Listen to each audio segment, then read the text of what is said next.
I remember it feeling quite surreal to begin with and not really understanding how big a deal it was. The fear escalated amongst the community and the severity of it took a while for us to really understand.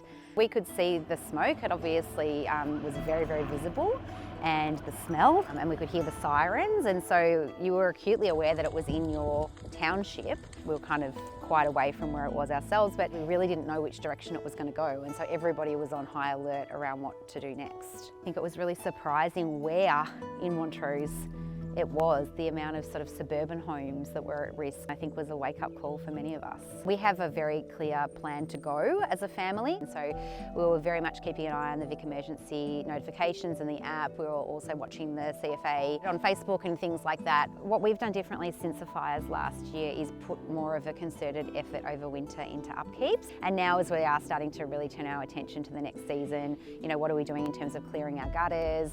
Let's look at our plan again. Sometimes when you think about fire and fire risks to your property, you might envisage that your house is the only one on fire, and therefore the local trucks and our amazing volunteers will come and rescue you and your property from the fire. And one of the lessons out of Montrose's fire was that when it is widespread and there's multiple homes at risk and forest and commercial sites, there's a lot for our volunteers to consider, and they are very considered in where they place those resources, and therefore it's probably not realistic to expect in an event like that the fire truck will come to your house and make everything okay. And that was quite confronting for us as residents to think about, wow, it's really my decision around what I do here and whether I stay or whether I go. And the reinforced part for me is that the decision to leave is mine, and the decision to leave is my husband's and our family's. And you know, fire is so unpredictable and can move so quickly that you can't wait to be told.